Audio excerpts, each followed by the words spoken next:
Hello అండి, అందరికీ welcome back to my channel. Today special recipe వచ్చేసి పెరుగు దోశ.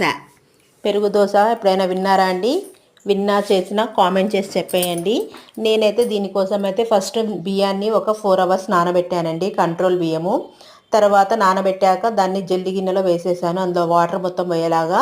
ఆ వాటర్ పోయాక ఆ తడి బియ్యాన్ని మనం గ్రైండ్ చేసేసుకోవాలండి, అంటే పిండిలాగా చేసేసుకొని ఆ పిండిని అందులో వచ్చే నూకను మొత్తం తీసేయాలి. జల్లెడ పడితే మనకు పిండి వేరుగా నూక వేరుగా అయిపోతుంది కదండి. ఆ నూకలే మనకి ఇంపార్టెంట్ అండి.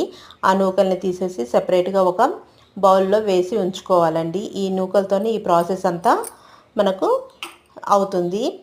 అయితే ఫస్ట్ ఒక బౌల్లో ఒక 2 గ్లాసెస్ వాటర్ అండి వేసేసి మంచిగా బాయిల్ చేయాలి. ఆ బాయిల్ అవుతున్న వాటర్లో ఏ నూక అయితే మనం తీసి పెట్టుకున్నామో బియ్యపు నూకల్ని ఆ వాటర్లో వేసేసి మంచిగా కలుపుకోవాలండి.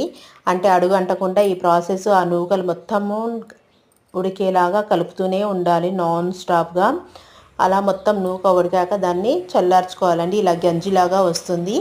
మనం ఏదైతే పిండి జల్లెడ చేసి పెట్టుకున్నామో ఆ పిండిని ఈ గంజిలో వేసి మంచిగా కలిపేసుకోవాలి. ఇలా కలుపుకున్నాక ఇందులోకి ఇప్పుడు మనం పుల్లటి 2-3 రోజులు ఉంచిన పుల్లటి పెరుగు ఉంటుంది కదండి, ఆ పుల్లటి పెరుగు ఇందులో వేసేసి మంచిగా కలిపేసి ఓవర్ నైట్ అంతా బయట ఉంచేయాలండి. ఇలా పిండి మంచిగా పులుస్తుంది.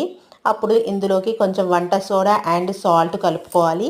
ఇలా దోశలు వేసుకుంటే మంచిగా దోశలు ఉబ్బి మంచిగా వస్తాయండి. దీనికి కాంబినేషన్ పల్లీ చట్నీ చేశాను, సూపర్ టేస్టీగా ఉంటుంది. ఈ రెసిపీ ఒకసారి ట్రై చేయండి. ట్రై చేసి ఎలా ఉందో కామెంట్ చేసి చెప్పేయండి. తర్వాత మీకు ఒక చిన్న ఇది నేను కట్టుకున్న శారీ అండి.